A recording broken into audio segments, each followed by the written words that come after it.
ألم يعلموا أن الله يعلم سرهم ونجواهم وأن الله علام الغيوب.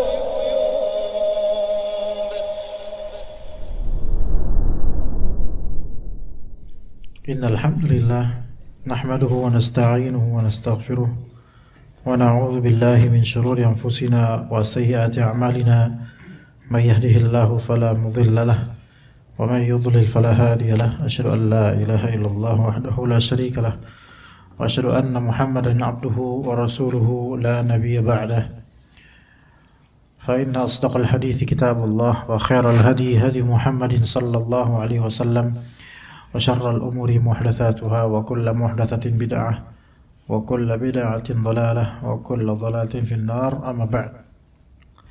Ya khas kalian rahimakumullah, kita di halaman 84. Kita mulai dari kiri ini kisah atau ulama ke-22 yang akan kita bahas. Tinggal 3 ulama ya, dan itu pun ringkas sekali. Yang pertama untuk hari ini Nu'aim al-Mujmir rahimahullah. Beliau senantiasa menghadiri majelis ilmu seorang sahabat Nabi yang mulia, yaitu Abu Hurairah radhiyallahu anhu, tidak terputus selama 20 apa di sini? 20 tahun. Hingga ia menjadi murid spesialnya Abu Hurairah. Ini berarti menjadi saksi, menjadi syahid bahwasanya majelis ilmu rutin itu sudah ada sejak zaman salaf. Majelis yang diunggulkan adalah majelis ilmu yang rutin, ya, yang insya Allah tidak terputus, ya, insya Allah tidak terputus. Dan ketahuilah bahwasanya di zaman salaf itu para ulama, mereka umumnya mereka yang membuka majelis tersebut, ya, mereka yang membuka majelis tersebut, baik di masjidnya atau di rumah mereka. Tapi kemudian Abdullah bin Nafi' rahimahullah, beliau senantiasa menghadiri majelis Imam Malik rahimahullah selama 35 tahun lamanya. 35 tahun menghadiri majelis seorang imam. Masya Allah, 35 tahun ya kawan. Jika Anda ingin tahu lebih banyak tentang apa yang dia dapatkan dari Imam Malik dalam jangka waktu tersebut, maka silakan Anda baca biografinya. Kemudian Al-Jurjani, Al-Imam Ismail Al-Jurjani rahimahullah, setiap malam beliau senantiasa menulis sebanyak 90 lembar kertas dengan tulisan huruf yang rapi sebagai bentuk kehati-hatiannya dalam menulis. Jadi setiap malam, satu malam 90 lembar. Gimana ikhwan? Satu malam 90 lembar sampai setiap malam lakukan itu. Dengan tulisan yang penuh kehati-hatian, berarti tidak dengan speed yang cepat. Al-Dhahabi mengomentari orang seperti ini sangat mungkin dapat menulis Sahih Muslim hanya dalam waktu seminggu saja. Tapi memang kitab-kitab para ulama di zaman-zaman itu ya banyak yang hilang, mafqud ya. Semua ini adalah sesuatu yang hampir mustahil untuk kita lakukan, ikhwan. 20 tahun istiqamah di majelis seorang syekh, 30 tahun istiqamah di wajah seorang alim, 90 lembar dalam semalam menulis faedah. Mustahil kalau kita sekarang. Gak masuk ke tidak realistis, tidak masuk ke logika kita untuk sekarang. Tapi untuk zaman itu masuk, mudah sekali bagi mereka. Karena mereka itu para ulama salaf terutama, dan ulama zaman dahulu ketika belum ada, ketika masih banyak yang lebih mengandalkan hafalan, rata-rata para sahabat dan ulama-ulama ketika itu mereka memiliki quwwatul hifz dan sur'atul hifz. Ya, quwwatul hifz itu kekuatan, ya, sur'atul hifz dan quwwatul hifz. Sur'atul hifz yaitu mudahnya menghafal, cepat hafal. Dan quwwatul dzakirah, ya, kuatnya ingatan, mudah hafal dan kuat ingatan. Itu umumnya ulama di zaman salaf. Di zaman kita hampir tidak ada yang seperti itu. Kalau pernah mendengar Imam Syafi'i, dalam sekali dengar langsung hafal, itu Imam Syafi'i yang tidak bisa didapatkan pada siapapun orang di zaman sekarang.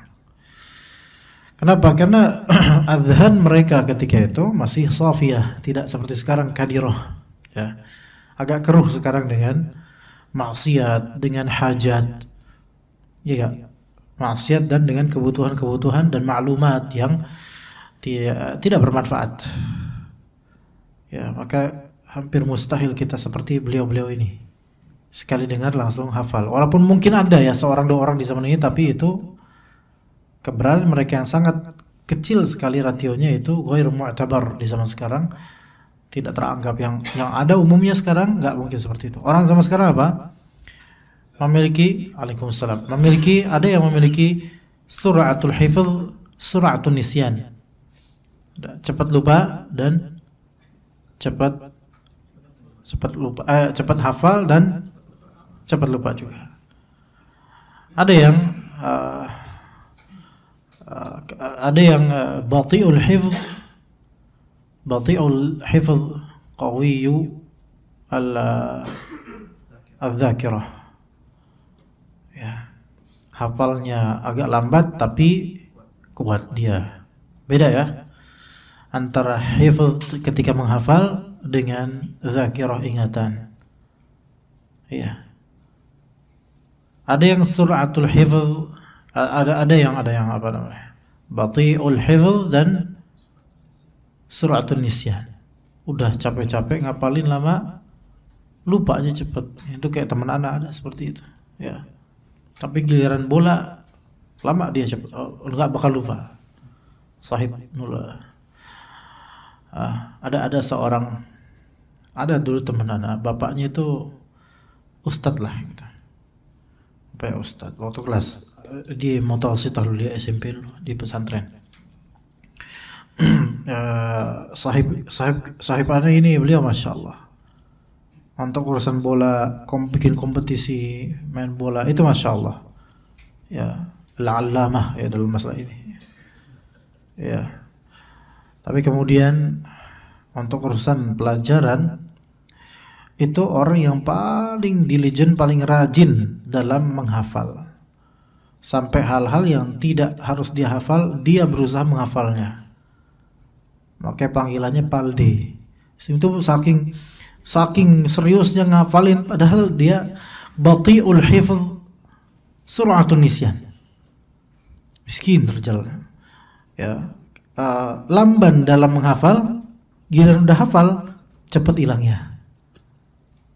Ada kayak gitu, miskin ya. Dan kemudian teman-temannya, anak gak menjuluki, tapi teman-teman juga ada, karena bentuk fisiknya dijuluki Palde ya. Oh, Palde, pala gede, saking besarnya palanya. Dan kalau main bola suka nyubit orang. Ya masya Allah ada orang seperti itu. Tapi sekarang ikhwan, ibrahnya kalau diri kita seperti itu, bati'ul hifz suratun nisyan, itu memang membuat kita kadang gergetan sama diri sendiri. Udah capek-capek ngapalin, cepat lupa ngapalin Al-Quran. Tapi kalau mau dibarometerkan dengan tazkiyatun nufus, maka justru orang yang seperti ini bisa jadi pahalanya lebih banyak daripada orang yang suratul hifz qawiyuz zakirah atau suratul hifz bati'ul nisyan, cepat ngapal, nggak mudah lupa. Tapi secara global semua orang itu memiliki suratul hifz dan bati'ul nisyan untuk hal-hal yang memang dia concern sekali terhadapnya dan interestnya terhadapnya sangat tinggi, tertarik sekali padanya. Itu insya Allah secara zat orang itu memiliki ruang untuk itu, yaitu cepat menghafal dan lama lupanya. Iya. Sekarang antum lihat orang-orang yang suka kereta. Namanya apa sih ya namanya? Orang-orang hobi ngeliput kereta. rail funds atau apa. Jadi itu ada perkumpulan tersendiri, kawan. Sebagian bus mania juga ada gitu. Rail funds gitu. Itu banyak YouTuber sekarang yang suka ngeliput di pinggir rel, cuman kereta lewat, tapi viewersnya lebih banyak, jauh puluhan ribu kali lipat dibandingkan channel Hasan Al-Jaizi. Iya beneran. Anda mau iri, cuman buat apa iri dengan ini gitu loh. Luar biasa. Satu hari upload langsung belasan puluh atau puluhan ribu yang nonton. Kita udah ngebapuk berapa tahun ngupload masih belum nyampe 100 kadang-kadang. Itu qadarullah ma syafa'ala. Antum tahu itu rail fans itu. Mereka itu bisa sampai hafal nomor seri CC yang ada di lokomotif, tahu nggak? Loko ya, biasanya singkatnya loko gitu kan. Kan di lokomotif kan biasanya warna putih atau merah gitu. Ntar di bagian masinis kan ada pintu tuh. Kadang pintu kebuka atau ada dari situ loh. Itu nanti ada tulisan CC 08 sekian. Nomor itu lokomotif kan ada ratusan, ikhwan. Dan mereka itu hafal. Ada kereta lewat, oh ini loko ini biasa kereta argo apa, ini apa, tujuan mana. Itu hafal mereka. Beneran loh, ini bukan delusi, bukan khairan ana, dan itu happening pada keumuman rail fans. Ajaib kata ana, Allahu Akbar. Seandainya mereka gunakan zakirah mereka dan suratul hifz mereka untuk usul fikih misalnya, jauh lebih bermanfaat. Gak akan kita ditanya itu di hari akhir. Coba serial Argo Dwi Pangga Solo Jakarta itu apa lokonya, itu ada yang hafal itu, Masya Allah, luar biasa. Bahkan ada yang fanatik bis nama tertentu, kemudian nomor seri bisnya itu hafal dia, luar biasa. Ya itu orang yang memang ketika dia dihadapkan dengan orang seperti dihadapkan dengan Al-Quran, hadis, suruh ngapal, nggak ada interest, nggak bisa. Maka sebenarnya setiap dari kita itu punya potensi suratul hifz, bati'un nisyan, cepat ngapalnya, lamban lupanya ada. Tapi untuk sesuatu yang apa? Sesuatu yang betul-betul kita interest terhadapnya. Seorang si istri protes kepada suaminya, Mas, kamu kok nggak hafal tanggal lahir saya? Suaminya salafi, ya, sementara istrinya sururi, ya, hizbiyah, ya. Kok nggak hafal tanggal lahir aku, kata istrinya. Ya Allah, ngapain ngapal tanggal lahir? Yang penting kamu udah lahir kan, alhamdulillah. Tapi marah kemudian. Kenapa kita lupa? Coba sekarang aku tanya, antum hafal nggak tanggal lahir istri antum? Khalid, hafal nggak? Siapa yang hafal? Apakah ketika antum nggak hafal berarti antum nggak cinta? Karena concern kita itu bukan di situ gitu loh. Tapi ada sebagian perempuan, terutama perempuannya, itu birthday dihafal betul-betul. Birthday suaminya, birthday anak pertama, anak kedua, anak ketiga, anak dan seterusnya. Hafal semua. Sekarang ya siapa yang punya anak 4 di antara antum jemaah atau lebih? Khalid? Siapa dia yang punya 4? Bapak? 4. Masih hafal tanggal lahir masing-masing anak, Pak? Waduh, kena tahdziran nih. Ada sampelnya di sini nih. Tapi berarti itu kan ada perhatian di situ kan, Pak ya? Nah, itu kan juga ada perhatian. Coba kita nggak tahu kan? Lupa, anak lupa tanggal lahir. Tapi tahunnya mungkin tahu, insyaallah. Tahunnya tahu, tahun. Ya, antum juga mungkin begitu. Tahunnya tahu, anak-anak lahir kapan kan tahun. Dan nggak bakal lupa. Kenapa? Di situ ada concern. Makanya kata sebagian dari pakar atau ulama, waalaikumsalam, kata sebagian dari mereka, ketika antum pengen menghafal sesuatu, antum harus tahu dulu ini kepentingannya apa. Kepentingan antum ngapalin itu apa? Karena menghafal sesuatu tanpa kepentingan, maka khalas, lebih cepat keluarnya dibandingkan cara ngafalinnya. Karena gak merasa penting, sesuatu yang gak merasa penting, maka jiwa ini akan secara natural merupakannya. Begitulah para ulama ketika mereka merasa ilmu itu penting, maka mereka akan mengingat. Ya. Baik. Wahai saudaraku para penuntut ilmu, sungguh Allah Ta'ala telah mudahkan bagi kita sarana-sarana untuk menuntut ilmu berupa tempat dan waktu, serta kesehatan yang boleh jadi hal itu semua tidak ditemui pada orang-orang sebelum kita. Iya, orang-orang sebelum kita mudah sekarang. Sampai gak golongan dai saja, dai ini sekarang anak punya handphone atau apa yang gede itu tablet ya namanya. Ada tablet besar. Ini bisa mencakup buku-buku PDF yang banyak sekali, bisa ribuan bahkan belasan ribu buku PDF masuk ke dalam smartphone ini. Kemana-mana gak perlu lagi bawa buku-buku, sudah ada ini. Makanya sebagian dari ustadz ada yang memang kemana-mana cuman bawa smartphone yang agak besar. Udah gitu aja. Tetapi qadarullah yang seperti itu kurang baik gitu loh untuk para jemaah. Ya. Nah, itu sarana seperti itu nggak ada zaman dulu, nggak kepikiran zaman dulu. Anda teringat ikhwan, ayah Ana hafizallah beliau tahun 90-an, 2000-an awal-awal itu dulu kajian itu ngisi kajian tahdzir dan mempersiapkannya itu betul-betul luar biasa, juhudnya tinggi. Teringat Anda dulu ketika orang tua Anda, ayah Anda isi tablik akbar di kota ini atau di daerah ini atau di kelurahan ini, tablik akbar beneran gitu. Ya, yang hadir ya kayak tablik akbar sekarang, cuman sekarang lebih ramai insyaallah ya. Mengupas ini mengupas itu, semalaman itu ayah Ana mempelajari di depan komputer yang masih warna hijau tulisannya itu, belum pakai kayak Windows yang warna krem, belum, masih hijau itu. Terus kemudian di print dengan printer yang per apa ya itu, lamban dan lama ya. Terus kemudian dibagi-bagikan itu dokumen nanti ke jemaah yang banyak itu, dan sambil membawa tas yang kayak koper bahkan isinya apa, buku-buku banyak. Iya, itu dulu seperti itu. Begitu juga dulu Ustadz Abdul Hakim Abdad juga seperti itu, bawa tas agak besar dengan tas yang biasa orang tua dulu bawa kalau untuk pergi kerja dan semisalnya. Kalau sekarang kan ransel biasa, kayak dulu tas apa ya yang diginin loh, kayak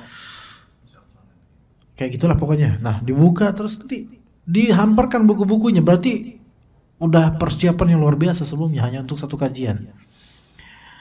Kemudian ayah Ana juga pernah bilang, Ustadz Abdullah Zain Jawa Tengah itu pernah ngomong ke Abi Ana bahwasanya beliau, yaitu Ustadz Abdullah Zain, pernah suatu kajian beliau sampai setengah hari mempersiapkannya.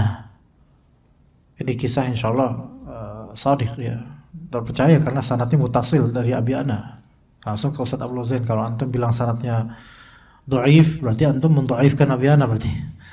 Tapi benar, langsung sampai setengah hari itu mempelajari untuk satu tema kajian saja. Tapi itu Anda yakin bukan untuk semua konteks ya, sekali itu aja mungkin.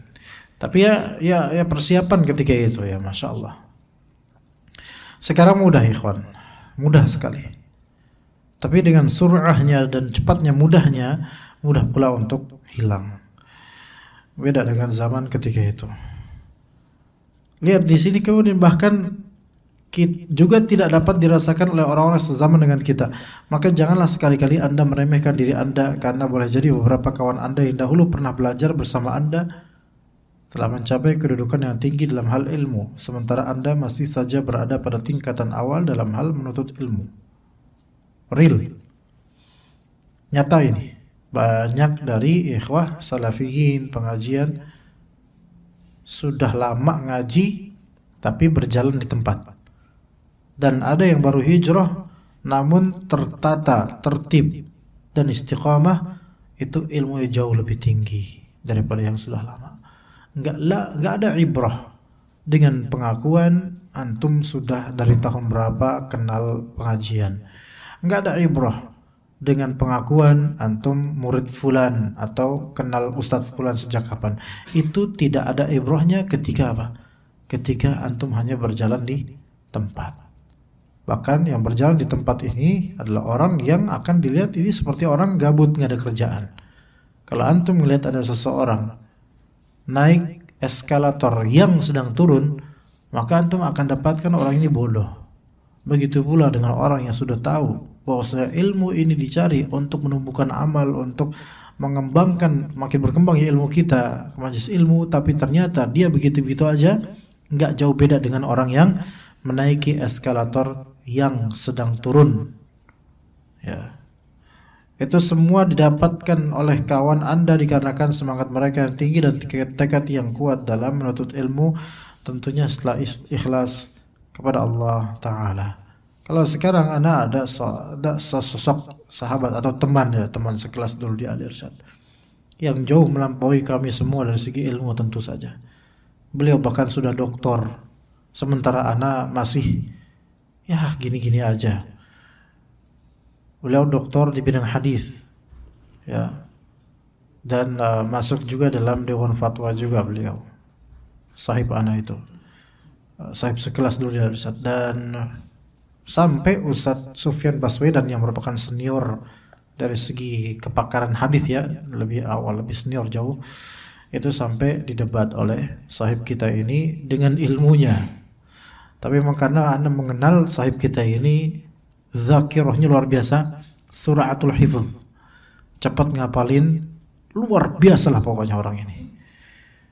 Beliau dari Kalimantan, namanya Haikal Basyarahil. Kalau misalnya antum mungkin cari di YouTube Ustadz Haikal Basyarahil, ya, itu sayangnya memang nggak begitu zahir gitu, nggak mau menampakkan diri di Jabodetabek, jadinya nggak begitu terkenal. Tapi kalau kita nih yang tahu beliau seperti apa, memang sejak sekolah itu masya Allah zakirahnya luar biasa, ya, zakirahnya luar biasa.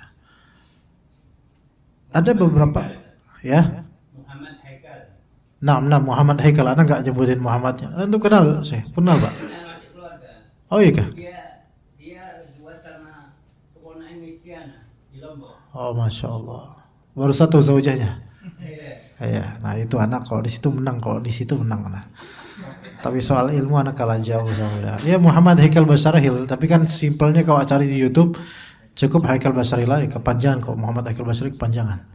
Dan memang dikenalnya waktu di pesantren ya itu Haikal Basyarahil. Ya itu masya Allah beliau. Ya kalau memang mau lihat bagaimana ilmu hadisnya mungkin bisa dicari di YouTube. Hanya saja orangnya tidak begitu zahir, tidak begitu mau menampakkan diri. Tetapi ketika sudah keluar ilmunya, itu masya Allah. Mungkin antum nganggak mungkin ya. Tapi begitu ikhwas kalian. Di sini kemudian beliau bercerita, Syekh Abdul Aziz As-Sadhan, seseorang yang saya kenal pernah bercerita kepada saya tentang suatu hal yang berkaitan dengan masalah ini. Beliau bercerita gini, dahulu aku mengenal fulan dan fulan. Aku mengenal mereka pada saat mereka masih kecil dan mereka masih suka bermain sepak bola di jalanan. Aku sering kali melarang mereka untuk bermain bola pada waktu-waktu sholat. Jadi ketika itu masih kecil, fulan ini, ya fulan bin fulan, ya masih kecil, masih main bola. Dan yang cerita ini ya udah besar ketika itu sampai melarang mereka jangan main bola pada waktu sholat.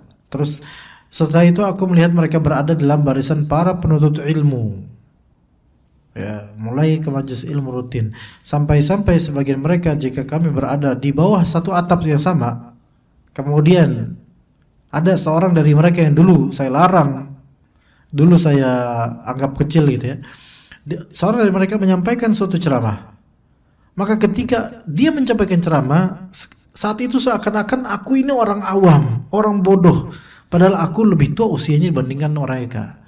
Dan aku telah lebih dahulu berada di jalan ilmu agama ini dibandingkan mereka. Jadi aku sudah lebih mengenal majelis dibandingkan mereka yang bocil-bocil yang baru kenal kemarin sore tentang majelis. Iya, iya. Bisa dilihat mungkin di sini mungkin ya kawan. Atau dimanapun.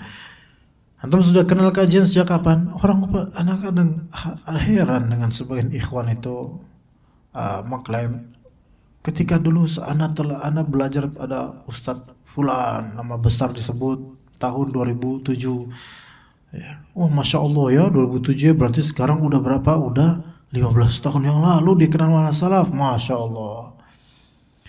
Tapi kemudian kita nggak melihat apa yang beda dari dia, nggak ada. Sama kayak orang-orang awam biasa aja, nggak ada tambahan ilmu. Bahasa Arab nggak ada. Tahsin tajwid, apalagi kalau baca Quran, Masya Allah. Dia disuruh jadi imam, selalu minta uzur, selalu afwan jawabannya, nggak bisa jadi imam. Mungkin karena bacaannya nggak enak, atau malu dengan bacaannya. Lantas apa nilai 15 tahun sudah belajar sama Syekh atau Ustaz Fulan? Apakah jangan-jangan selama ini ngaku-ngaku seperti itu supaya dianggap? Bukan, enggak begitu ibrahnya. Ibrahnya adalah apa hasilnya dari keilmuan kita. Makanya yang seperti ini udah lama ngaji, kemudian ketemu dengan beberapa ikhwan yang mungkin baru cingkrangan kemarin tahun, ya paling tahun 2018 paling karena euforia kajian Blok M Square datang.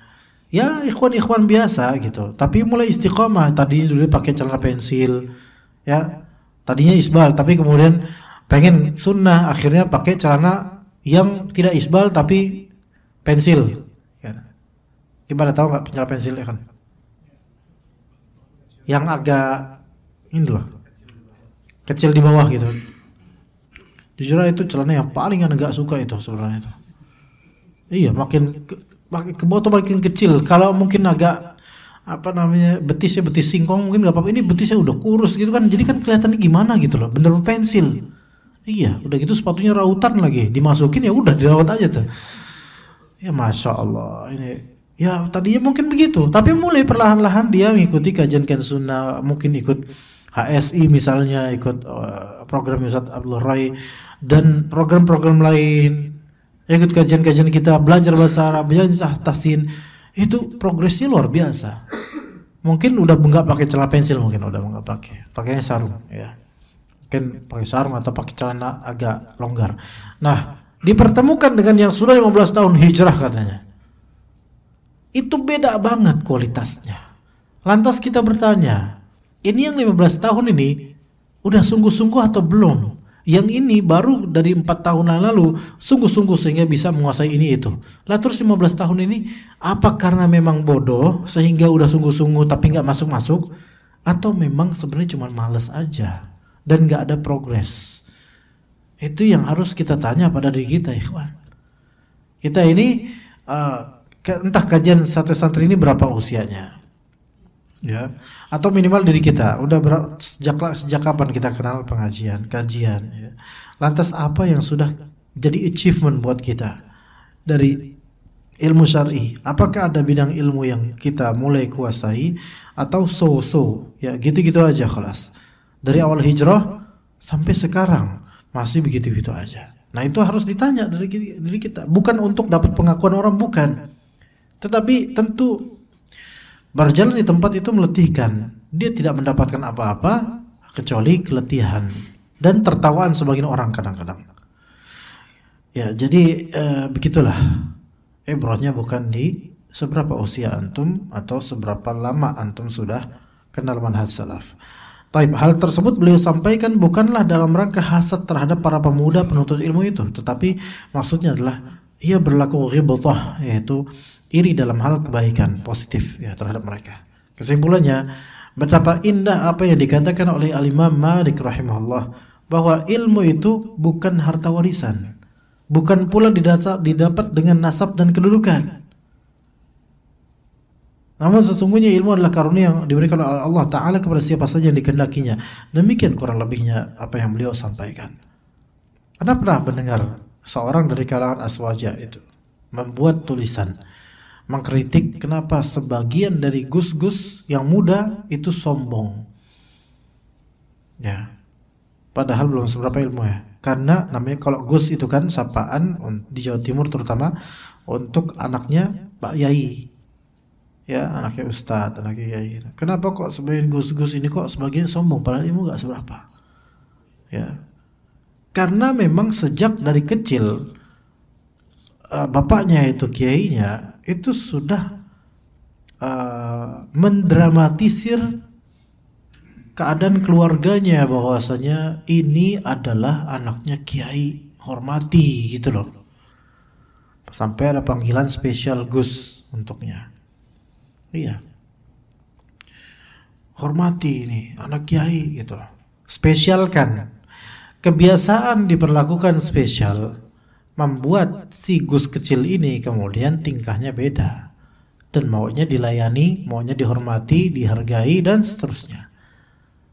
Akhirnya terbitlah beberapa, ini nggak semua Gus ya, beberapa Gus-Gus yang memang seperti itu tingkahnya dengan kesombongannya. Ya. Berarti ini tidak dididik dengan benar oleh pemilik nasab, yaitu bapaknya. Seolah-olah kalau sudah anak kiai atau anak ustadz maka harus punya kedudukan. Enggak begitu ya kawan.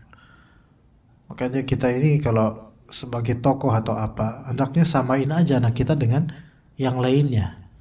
Kadang sebagian sekolah itu enggak enakan sama ustadznya. Nah, ketika tahu enggak enakan nih sekolah sama ustadznya, baik ustadznya telat bayar SPP misalnya, kemudian ustadznya juga misalnya ketika anaknya bandel ya, ustadznya pihak pesantren itu nggak enak untuk menghukum anaknya ini karena ini anak ustadz ya, maka hendaknya ustadznya juga jangan mendukung hal tersebut gitu loh, sehingga anak ini akan menjadi manja dan merasa oh saya kan anak ustadz. Iya. Dan itu kadang-kadang didukung sama sebagian orang yang, ini nih anak ustadz ini nih, anak ustadz Hasan nih. Tuh kadang-kadang gitu. Padahal belum tentu tuh anak mau diperkenalkan dengan gaya seperti itu. Ya, begitu ya kawan sekalian. Jadi kita itu jangan kebiasaan juga kalau misalnya ada anak ustadz, kemudian kita perkenalkan ke orang-orang bahwasanya ini adalah anak ustadz. Ya, ini anaknya ini loh, anaknya ini. Nah, misalnya Khalid nih anak-anak misalnya. Ya. Walaupun semua orang nanya-nanya, ini anak antum Ustaz. Ya. Pengennya sih gitu, cuman enggak Ustaz. Masa Anda bilang, ini anak antum Ustaz? Ma'adzallah. Masa Anda bilang gitu? Enggak kan? Jadi jangan perkenalkan kalau misalnya tuh anak ya remaja atau apa, penuntut ilmu, dia anaknya Ustaz fulan, itu jangan antum berlaku norak deh, jangan. Ini anaknya Ustaz nih, anaknya Ustaz fulan, anaknya Ustaz fulan, anaknya Ustaz fulan. Ya. Itu ada majelis kah di belakang? Ada majelis. Ya. Jangan seperti itu. Anaknya Ustaz fulan. Belum tentu itu anak mau. Kalaupun anak itu mau senang digituin, dia kegeeran, dia akan merasa, ya masya Allah nih saya anaknya Ustaz fulan. Ini yang menjadi penyakit ke depannya, menjadi penyakit. Akhirnya apa-apa minta rukhsah, pesantren gak enak.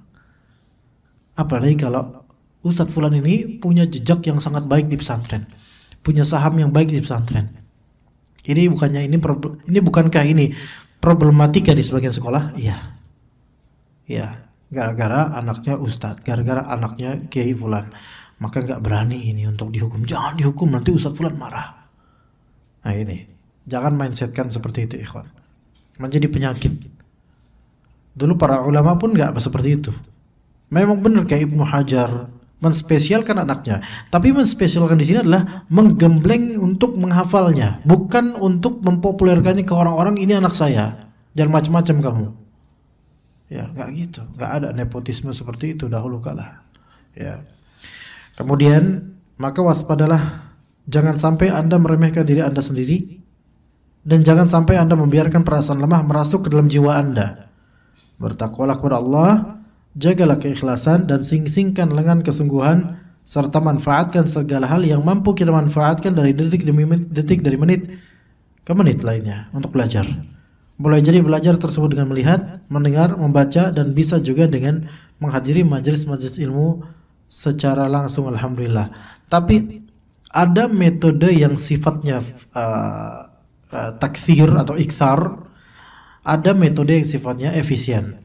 Antum jangan cuman yang penting banyak doang, tapi antum hanya harus punya metode yang efisien, yang memang akan berefek pada diri antum dengan belajar ilmu syar'i tersebut. Jadi ada metode ini, dikit-dikit dengar kajian, dikit-dikit dengerin kajian, dikit-dikit dengerin murajaah dan seterusnya. Itu takfir dan ikthar, memperbanyak, bagus. Tetapi jangan cuman kayak gitu dong metodenya. Itu metode amburadul, acak-acakan. Faedahnya yang didapat itu hanya serpihan-serpihan yang random kadang-kadang, yang teringat. Tapi harus punya faedah atau harus punya metode-metode yang sifatnya apa? Efisien. Seperti apa efisien? Antum canangkan pada diri antum apa yang cocok buat diri antum. Misalnya antum pengen mempelajari untuk bulan ini anak pengen mengkhatamkan usul salasah dengan syarahnya dari Ustadz Fulan, maka tancapkan itu secara efisien. Kemudian antum bikin rangkuman atau ambil faedahnya, catat ulang faedahnya saja. Itu efisien, bukan cuma dengar doang, catat faedah, poin ini atau garis bawahi, itu efisien. Tapi ada juga metode belajar yang sifatnya random. Antum klik kajian ini, dah dengerin dah. Udah selesai kajian itu, bosan ganti yang lain. Itu nggak masalah, itu bagus.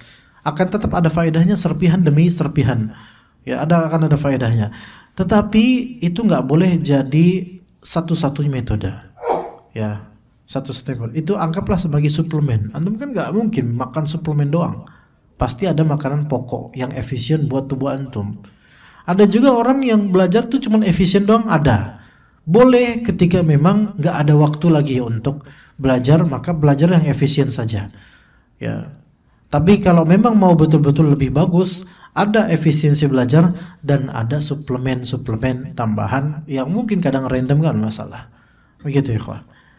Sungguh sarana-sarana untuk sebagaimana kami ketika di pesantren atau terutama di Libya ya. Kalau ada pelajaran kelas, itu adalah pelajaran yang sifatnya efisien karena itu pelajaran kelas. Tapi di luar dari ngampus, itu kita itu perlu punya suplemen tambahan pelajaran yang sifatnya kesadaran kita untuk belajar. Dan yang ini sejujurnya banyak dari rekan-rekan mahasiswa dulu ya, mulai sekarang itu lebih afdal insyaallah, itu yang tidak menambah suplemen. Mungkin karena udah penat kali belajar setengah hari di Libya, maka pulang-pulang udahlah tidur, ngobrol, main basket, main futsal, malam ngobrol, dah belajarin nanti pas mau ujian aja. Ini berarti nggak benar juga, seperti nggak niatannya nggak bagus. Melainkan kalau kita betul-betul sadar ilmu syar'i, pelajaran efisien utama ada, tapi mukammilat atau suplemen itu di luar pelajaran utama kita. Ya, baca referensi lain, baca rata-rata asatidzah yang betul-betul jadi ya, itu ada 2 macam. Yang jadi dai yang ngajar benar-benar ada 2 macam. Satu yang mereka emang belajar efisiensi di kelas plus juga ketika liburan atau ketika waktu kosong di selain kelas itu mereka mempelajari materi-materi suplemen dengan kesadaran yang tinggi. Ini yang insya Allah jadinya lebih bagus. Tapi ada juga di antara asatidzah yang baru jadi setelah lulus baru dia jadi. Tapi ketika jadi manusia amburadul. Kalau anak kasih tahu seorang ustadz ada di Jabodetabek ini. Dulu beliau kakak kelas di Libya. Ketika itu beliau semester 8, Ana baru semester 4 kalau nggak salah. Tapi alhamdulillah walaupun semester 4 Ana tertarik dengan ilmu usul fiqih dan Ana banyak mempelajari ilmu usul fiqih dengan sendiri gitu loh, kesadaran alhamdulillah. Nah, atau Ana semester 6 kalau nggak salah, lupa Ana. Al-muhim sekarang jadi ustaz. Ya, keturunan Arab juga. Tapi Ana nggak mungkin ngomongin, nggak mungkin nyebut nama, nggak boleh.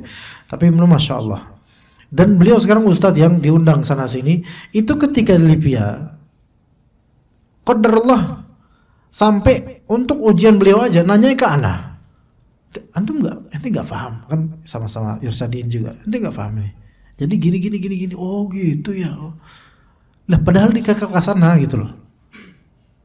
Kakak kelas sana gitu loh. Dan Ana malah lebih paham dengan apa pelajaran beliau gitu loh. Jadi ini menunjukkan, dan memang Ana tahu, Ana paham karena dulu juga sekamar sama Ali Al-Irsad. Ana paham, ajib orangnya tapi kaslan gitu loh. Gimana? Ajib tuh zen orangnya tapi pemalas. Itu gimana menurut antum? Dan sekarang jadi ustadz. Dan itu semester 8 kayak gitu. Berarti kan lulus jadi ustadz. Pas jadi ustadz baru sadar kayaknya tuh. Iya, pas jadi ustadz baru sadar kalau ilmu ini dibutuhkan umat. Akhirnya beliau masya Allah mungkin belajar sampai sekarang alhamdulillah mengajar alhamdulillah di Jabodetabek ini. Namanya kadang tersiar di sana sini ya, tapi ya di masalahnya tahu. Ada yang seperti ini ada. Ya. Itu azan bukan ikhwan. Taib, azan dulu, insyaallah kita lanjut ba'da azan. Tafadhal ya Syekh Muhammad, tafadhal. Ini antum tadi azanin pakai apa antum? Kok bisa kayak gini? Tes. Khalas. Insyaallah.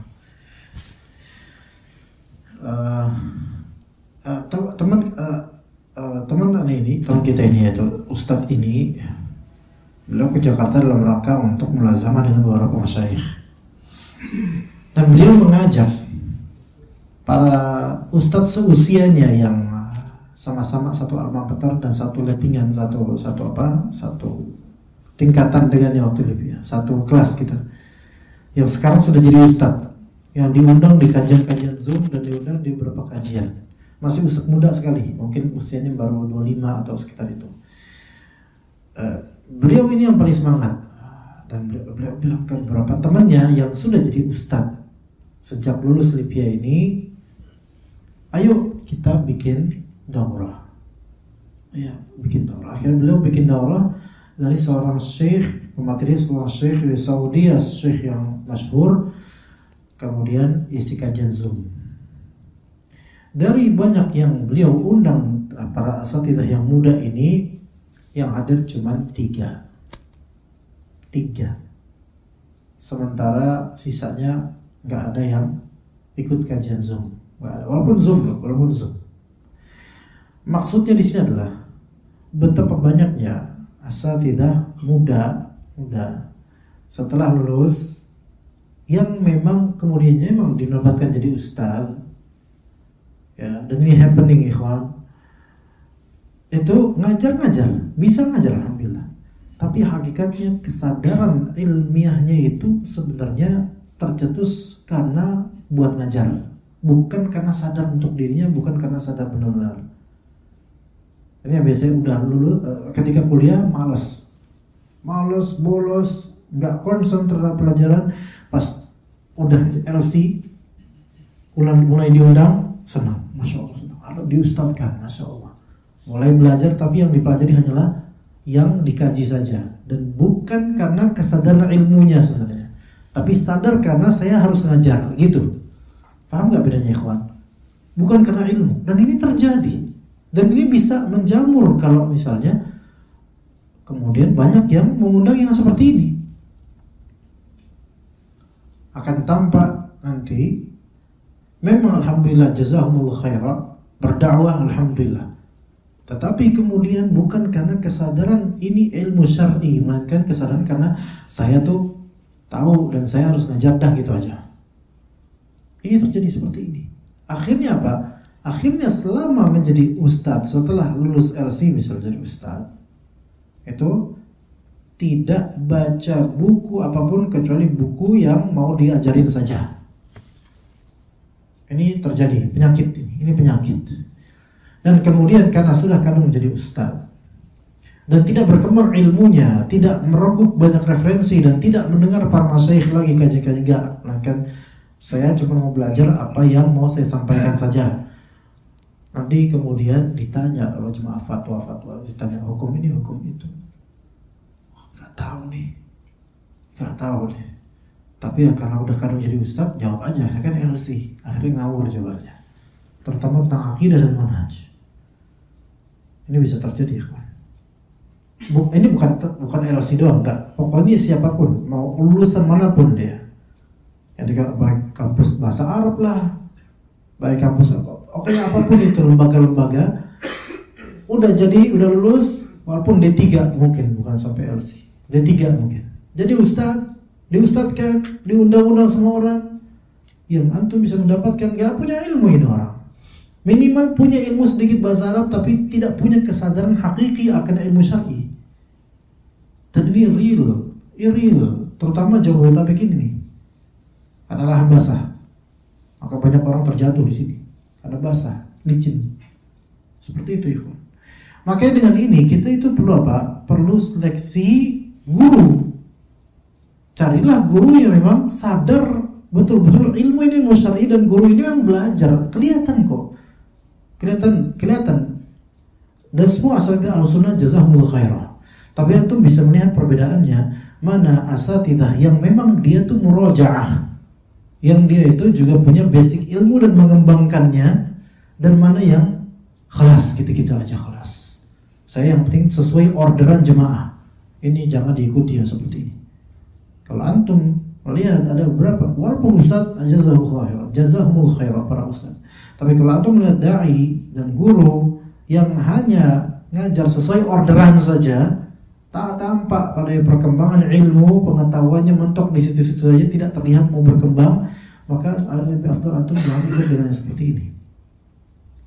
Nggak berkembang antum. Ya. Lalu kita lihat asatidzah yang masya Allah beliau punya seminar-seminar, suka ikut daurah. Ini yang biasanya insya Allah mereka lebih berkembang, baik berkembang pengetahuan ilmunya karena tetap mendengar dari para masyayikh, dan juga berkembang dari segi pengalamannya bersama para asatidzah. Ini yang lebih afdal insya Allah. Carilah yang seperti ini.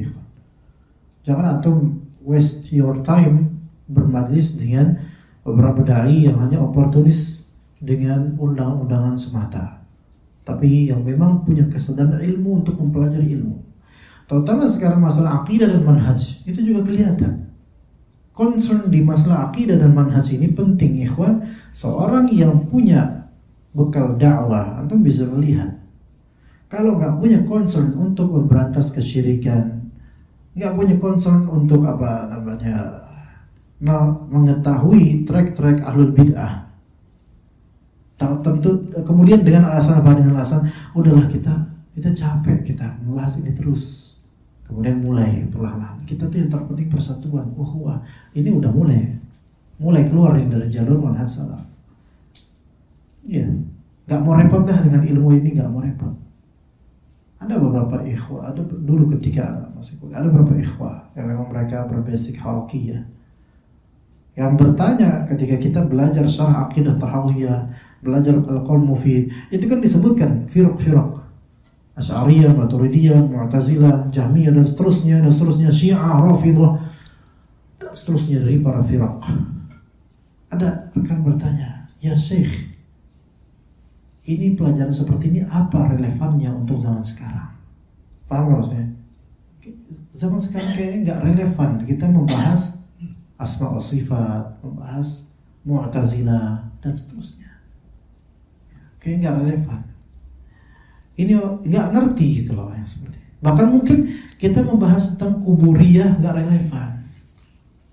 Ini yang seperti ini nggak ngerti sebenarnya, nggak sadar bahwasanya ilmunya ini untuk umat gitu loh. Nggak sadar. Ya, sampai beberapa teman juga membentuk kemudian organisasi berasaskan fikih. Itu lebih tepatnya adalah sesuai order orang, sesuai order masyarakat. Yang mana yang membuat masyarakat ridho, mereka mengeluarkan fatwa itu. Jadi bukan karena kebenaran. Yang seperti ini harap hindari, khusus kalian. Karena ini membuat antum berjalan di tempat, bahkan mundur. Yang mungkin tadinya pengen ikut sunnah, tapi malah mengalami kemunduran entah karena taklid, entah terinfluence dengan sikap sang guru yang mana tidak memiliki kesadaran ilmu ini untuk diamalkan, bukan sebatas diajarkan, ya, begitu. Jadi sarana itu banyak, tapi jangan terperdaya dengan banyaknya sarana. Tentu ada pakem-pakem yang harus kita turuti.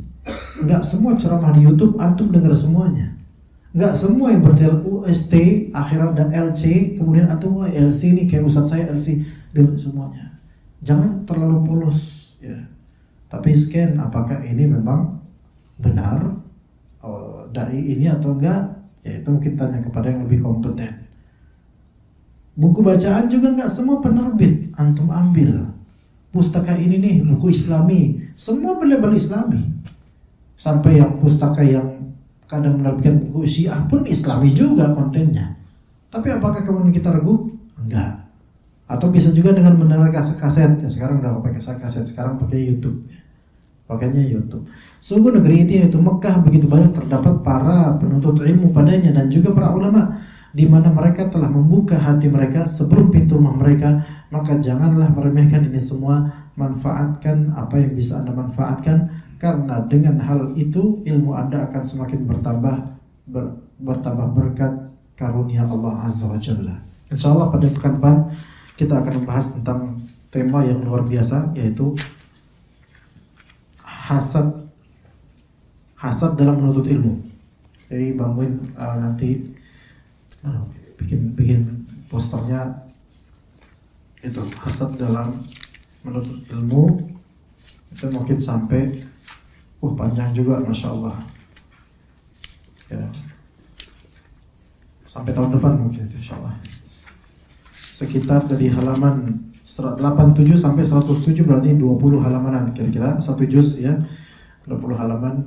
Allah alam nanti berapa kali, tentu itu terus nanti judulnya itu terus, daripada judulnya adab dan kiat dalam menggapai ilmu, itu kurang menarik karena hasad dalam menuntut ilmu gitu. Pekan depannya pakai judul lain tapi tema yang sama gitu, pakai judul yang lain tapi dengan maksud yang sama, apa gitu, hasad nih misalnya. Pekan depannya jangan hasad ya. Pekan berikutnya Ustadz hasad. Iya, diampu oleh Ustadz Hasan gitu, dan seterusnya ya. Bisa dimodif aja ya gitu ya. Wassallallahu ala nabiyina Muhammad wa ala alihi wa sahbihi ajma'in. Subhanakallahumma wa bihamdika asyhadu an la ilaha illa anta astaghfiruka wa atubu ilaik. Assalamualaikum warahmatullahi wabarakatuh.